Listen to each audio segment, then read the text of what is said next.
কেমনটা লাগে কত আবেদন খেয়াল রাখছি তারপর যায় না কত কিছু করলাম কোনো কিছুতে কোনো কাম হইতেছে না এতদিন ধরে তো কোনো মাস্টার আমার পড়াইতে পারে নাই এই প্রথম কেউ একজন এতদিন আমার পড়াইলো ব্যাপারটা কিন্তু আমার একদম ভালো লাগতেছে না ওরাটাই কিন্তু খুব ভালো সহজ সরল এই যে জ্বর আইসে ঘরে পড়ে আছে ওর সাথে যদি তুই উল্টা পাল্টা কিছু করতো আমি তো তোর বাপের কয়ে দেবো বেয়াদব নয় এখনকার এই তো ক্ষতি কি করছে তো ভালোর জন্য তো প্রোডাক্ট না এসে পড়ে আছে পড়াশোনা করাইতেছে আমার সব ভাল লাগে আমি একটা জিনিসই তো তোমরা বুঝাইতে পারতেছি না যে আমার পড়ালেখা করতে ভালো লাগে না কেউ বুঝে না এই মাইয়াটা পড়াশোনা করতে চায় না তার বাপে তার বিয়ে পাশ করে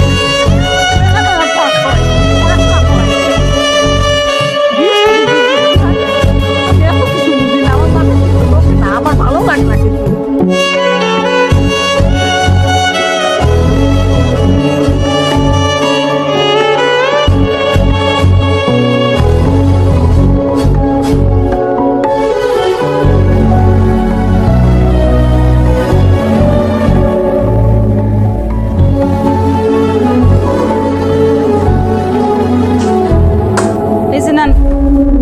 আপনার খাবার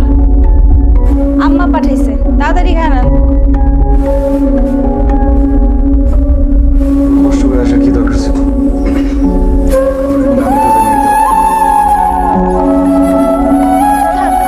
কষ্ট করছে আপনার আর কষ্ট করা লাগবে না আমার আম্মা তো আপনার জন্য ধরো উতলায় উতলায় পড়তেছে মানুষের করে লেগে কত তো পয়সা পয়সা তো খাইতেছেন খান আমার আব্বা আপনার একটা সুন্দর ঘর দিছে থাকার জন্য থাকেন কিন্তু আপনার যেটা কাজ আমার পড়ালেখা শেখানো সেই কাজটা তো হইতেছে না আমার তো পড়ালেখা কিছুই হইতেছে না আপনারা এখন কি উচিত জানেন আত্মসম্মান বোধ লজ্জা এটুকু যদি থাকে চলে যাও আপনি জান না কেন অন্যের অন্ন নষ্ট করার কোনো মানে হয় না বুঝছেন আপনি একজন নির্লজ্জ মানুষ সেটা আমি বুঝে গেছি কিন্তু এত নির্লজ্জ সেটা বুঝিনি আপনি কালকেই চলে যান যান স্যার যাবেন না না আপনি আসলে একটা বেহায়া মানুষ বুঝছেন আপনি আসলে বেহায়া আপনি একটা নির্লজ্জ মানুষ আপনার লজ্জা সরম নাই জীবনে হইব না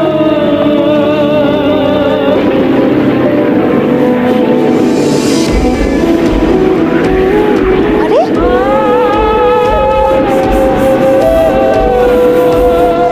একটা কথা কি জানেন তো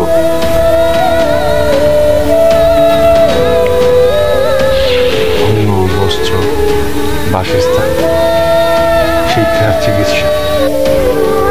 এগুলো হলো মানুষের মন গড়ি অধিকার মানুষ কখনো ফাও পায় না অনেক পরিশ্রম করে অনেক কষ্ট করে আপনাদের পরে আমি ফাও খেতেছি হালাল খাও আপনি নিজের অনেক বুঝুক আপনি কি ভাবেন আপনি অনেক জ্ঞানী একদিন মনে করি না আমার একটা স্বপ্ন আছে কোনো যখন অনেক টাকা পয়সা হয়ে যাবো